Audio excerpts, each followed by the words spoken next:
Business studies जैसे subject में case studies की उतनी ही इंपॉर्टेंस है जितनी आपकी गाड़ी में आपके इंजन की, आपके घर में बिजली और पानी की। क्या समझे इस चीज से कि बिजनेस स्टडीज बिना केस स्टडी के खत्म है। तो अगर आप केस स्टडी जैसी इंपॉर्टेंट चीज को इग्नोर कर रहे हो तो भैया आपसे बड़ा मूर्ख कोई नहीं है। और अगर आपने केस स्टडी वाली गेम को स्ट्रांग कर लिया तो बिजनेस में फोड़ने से आपको कोई रोक नहीं सकता।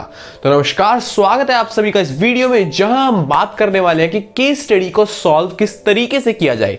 बिजनेस स्टडीज के अंदर केस स्टडीज को सॉल्व करते हुए हम किन किन बातों का ध्यान रखें भैया, जो आउटकम है ना, जो रिजल्ट है वो ऐसा हो कि हमारे टीचर्स भी खुश, हमारे पेरेंट्स भी खुश, हम भी खुश। और बिजनेस स्टडी जैसे सब्जेक्ट पे बिना बहुत ज्यादा टाइम इन्वेस्ट किए अच्छे से केस स्टडी को सॉल्व कैसे किया जाए। तो बिना टाइम वेस्ट किए शुरू करते हैं।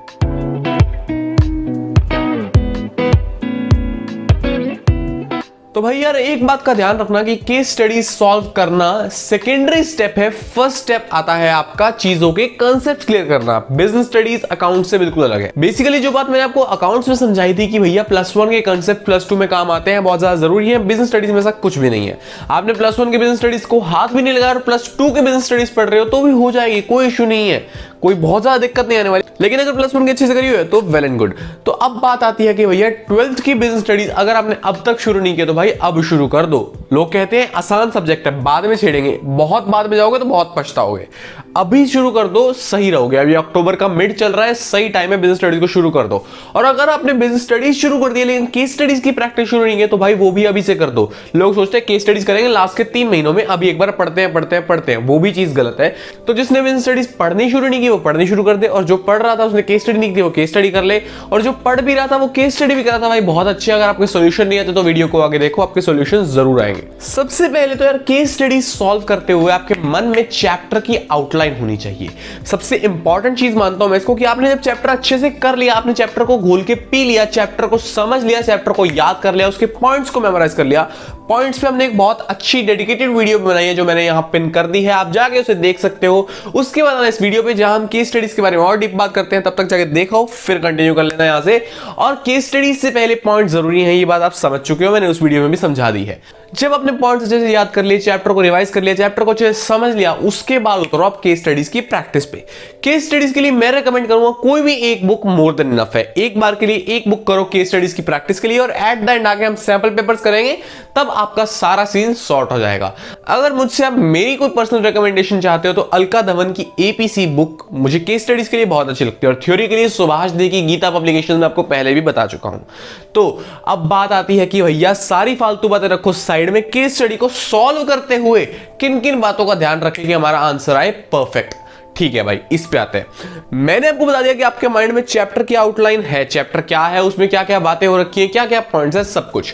लेकिन जब एग्जाम में केस स्टडी आएगी, वो ये तो नहीं होता चैप्टर नंबर 3 से चैप्टर नंबर 5 से, कोई नहीं बताता आपको वो केस स्टडी पढ़ के पहचानना है कि कौन सा चैप्टर। और भाई साहब केस स्टडीज तो होती ही बहुत लंबी लंबी है, हमें 2 बार पढ़नी पड़ गई, 3 बार पढ़नी पड़ गई, तो क्या करेंगे, टाइम भी बहुत ज्यादा वेस्ट जाएगा हमारा, ये तो दिक्कत होगी भाई बहुत बड़ी। इसीलिए सबसे पहली चीज जो आपको ध्यान रखनी है वो कि केस स्टडी पढ़ने से पहले उसका क्वेश्चन पढ़ो। सबसे पहली अप्रोच जो हर अच्छा टीचर आपको देगा कि पूरी केस स्टडी को नहीं पढ़ना, आपको सबसे पहले क्वेश्चन को पढ़ना है। इतनी बड़ी केस स्टडी और उसके नीचे 1 लाइन का question, identify the dimension of business environment, जो इस केस में है। तो सबसे पहले आपको नीचे वाला क्वेश्चन पढ़ना है, जिसको देख के आपके माइंड में सारी बिजनेस हो जाएगी साइड और सिर्फ बिजनेस एनवायरनमेंट हो जाएगा एक्टिव। कि भैया मैंने 12 यूनिट पढ़े, 12 यूनिट्स में इतना सामान है, सारा सामान रखेंगे साइड में और मैं सिर्फ सोचूंगा बिजनेस एनवायरनमेंट के डायमेंशंस के बारे में। मैंने उस चीज को सोच लिया, अपने माइंड में बिठा लिया।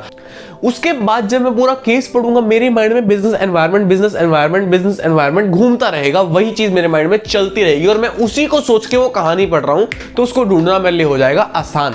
तो सबसे पहली टिप, पहले क्वेश्चन पढ़ो फिर आओ उसके ऊपर। ठीक है। सेकेंड टिप की हम बात करें तो वो ये आती है भैया कि केस स्टडी की एक एक लाइन को, एक एक वर्ड को बड़े ही ध्यान से पढ़ो। बच्चे क्या करते हैं कि पहली 2-3 लाइन तो बकवास है, इसको छोड़ो, इसको स्किप करो, फटाफट ऊपर से रीडिंग लो। फिर आपको पता लगता है कि आपने गलती कर दी, पूरा आंसर गलत लिख दिया, एट द एंड गलत पता लगेगा, उसको काट के दोबारा लिखोगे, बहुत टाइम वेस्ट होगा। कभी कभी आपको मिलता ही नहीं है तो बार बार पढ़ना पड़ता है। इससे अच्छा अपना पूरा टाइम लेके एक बार शांति से उसको गो थ्रू करो, स्लोली रीड करो, ताकि आपको आसानी से आंसर मिल जाए। जितना धीरे रीड करोगे, मतलब ऐसे ही टाइम बहुत ज्यादा लगा दो, आपको टाइम भी पूरा करना है, 3 घंटे में पेपर पूरा करना करना है जितना आपको लगे कि इस स्पीड पे मैं कंफर्टेबल हूं। लोग अपने आप को पुश करते हैं, अगर मेरी रीडिंग स्पीड इतनी है कि मैं उस एक पैरा को 1 मिनट में पढ़ पाऊं तो मुझे 1 मिनट में ही पढ़ना है। टाइम टू टाइम मुझे स्पीड इंक्रीज करनी है, लेकिन कॉम्प्रोमाइज नहीं करना। अगर मैं 1 मिनट में पढ़ सकता हूं तो मुझे उस पर 40 सेकंड नहीं देने, फटाफट टपाना नहीं है, उसको ध्यान से पढ़ना है ताकि मुझे बार बार ना पढ़ना पड़े और मुझे आंसर भी मिल जाए। तो अब बात कर लेते हैं थर्ड और मोस्ट इंपॉर्टेंट टिप की कि भाई जब भी आप केस स्टडी कर रहे हो इनिशियली, लॉन्ग टर्म में जब आप बार बार करोगे, प्रैक्टिस करोगे, आपका माइंड इतना एक्सपर्ट हो जाएगा। लेकिन अभी इनिशियली की बात कर रहे हैं, काफी बच्चों ने अभी करनी शुरू नहीं किया है, काफी बच्चों ने केस स्टडीज करनी शुरू नहीं की और जिन्होंने कर दिया उनके आंसर्स नहीं आते। एक बार के लिए मान के चलो अक्टूबर, नवंबर, दिसंबर और मैक्स टू मैक्स जनवरी, ये 4 महीने आप ये ट्रिक यूज करने वाले, लेकिन फरवरी तक आके आपको इतना परफेक्ट बनना पड़ेगा कि इस ट्रिक पे रिलाई ना करना पड़े, क्योंकि ये टाइम कंज्यूमिंग है। थर्ड पॉइंट ये कहता है भैया कि जैसे ही आपने क्वेश्चन पढ़ा ना, उसके जो भी पॉसिबल आउटकम है उनको नोट डाउन कर लो। फॉर एग्जाम्पल मैंने पढ़ा बिजनेस एनवायरनमेंट के डायमेंशंस चाहिए मुझे, तो मैंने 5 बिजनेस एनवायरनमेंट के डायमेंशंस नोट डाउन कर लिए। सोशल, इकोनॉमिक, टेक्नोलॉजिकल, पॉलिटिकल और लीगल, मैंने 5 को लिख लिया। उसके बाद मैं केस पढ़ रहा हूं और साथ साथ इधर नजर मार रहा हूं, तो मुझे कहीं ना कहीं से ये चीज मिल जाए। ये बात मुझे बहुत अच्छे से ध्यान रखनी है कि मुझे कहीं ना कहीं से ये चीज मिल जाए और मैं इससे मैच कर लूं। ये चीज आपको ध्यान रखनी है कि भैया कर सकते हो, ये कोई दिक्कत नहीं, लेकिन टाइम कंज्यूमिंग है। एक बार आप टाइम दो, धीरे धीरे स्पीड बढ़ेगी, प्रैक्टिस होगी, बाद में आगे इतने एक्सपर्ट हो जाओगे कि जो 12-12 पॉइंट वाली चीजें हैं, पार्ट बी की फाइनेंशियल मैनेजमेंट में है ऐसी चीजें 12-12 पॉइंट्स वाले आपको लिखनी नहीं पड़ेंगी, केस स्टडी पढ़ते आपके माइंड में स्टक कर जाएंगी। ऐसा कैसे होगा? ऐसा प्रैक्टिस से होगा। चौथा और मोस्ट इंपॉर्टेंट पॉइंट जो प्रैक्टिस के दौरान नहीं, आपकी पूरी लाइफ यानी पूरी 12th जहां आपको केस स्टडीज का सामना करना है, बिजनेस स्टडीज करनी है अच्छे से, वहां ये काम आएगा कि भैया एनसीईआरटी में जनरली मैं आपको प्रेफर करूंगा एनसीईआरटी पढ़ो, वरना सुभाषिदेव पढ़ो जिसमें लैंग्वेज सारी एनसीईआरटी की है। एनसीईआरटी की लैंग्वेज पढ़ने का सबसे बड़ा प्रो क्या है, सबसे बड़ा फायदा क्या है, वो ये कि जब भी सीबीएसई केस स्टडी डिजाइन करता है ना, वो उसमें कुछ घुमा फिरा के बात नहीं लिखता। वो इतना बड़ा पैराग्राफ होगा, उसके अंदर एक लाइन एग्जैक्टली डिट्टो कॉपी उठा के एनसीईआरटी से डालेगा और आपको उसी लाइन को पढ़ के पहचानना है केस स्टडी का कौन सा पॉइंट लग रहा है, कौन सी चीज लग रही है, वो लाइन ही आपको आइडेंटिफाई करवाएगी। तो चौथा पॉइंट भैया ये कहता है एनसीईआरटी पढ़ो और एनसीईआरटी के अंदर जो अपने पर्सनलाइज्ड नोट्स बना रहे हो या अपनी अलग कॉपी में बना रहे हो, उन स्पेसिफिक लाइंस को हाईलाइट करो, उन स्पेसिफिक लाइंस को नोट डाउन करो कि भाई इस पॉइंट के अंदर ये लाइन सबसे मेन है। जब मैं अपना आंसर लिख रहा हूं ना, बिजनेस स्टडीज थ्योरी सब्जेक्ट है, उसमें आंसर लिखना भी बहुत मैटर करता है। जब मैं अपना आंसर लिख रहा हूं तब ये पॉइंट, ये लाइन मुझे जरूर कवर करनी है, ये लाइन मुझे स्पेशली हाईलाइट करके लिख रही है। और साथ ही साथ जब भी केस स्टडी में ये लाइन मुझे दिख जाए तो फटाफट दूर से पता लग जाएगा कि ये पॉइंट है। क्या मतलब, बेसिकली अगर मैं शॉर्ट में समराइज करूं तो हर पॉइंट के साथ कोई ना कोई लाइन कंसर्न होगी इन्वर्टेड कॉमास के अंदर, उसको अपनी बुक में मार्क कर लो। ऑलरेडी मार्क नहीं है, वो पूरा पैराग्राफ है, लेकिन वो लाइन इतनी इंपैक्टफुल है कि वो अकेले अपने आप में ही उस पॉइंट को डिटेल में एक्सप्लेन कर देती है।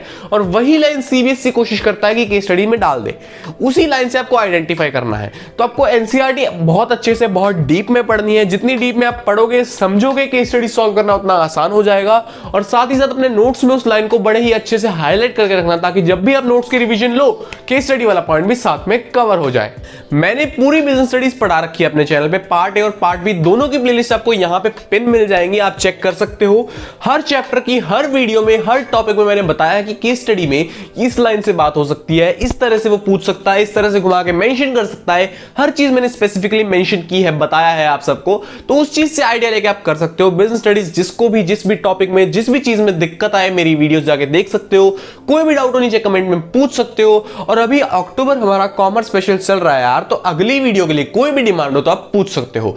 अगली वीडियो मैं सोच रहा हूं इकोनॉमिक्स पे लाने की, लेकिन अगर आप कहोगे तो मैं मैथ्स पे भी ला सकता हूं। तो कमेंट्स में अपना ओपिनियन जरूर देना कि अगली वीडियो इकोनॉमिक्स की गाइडेंस के लिए आनी चाहिए या मैथ्स की गाइडेंस के लिए। तो मिलते हैं आप सबसे अगली वीडियो में, तब तक के लिए धन्यवाद।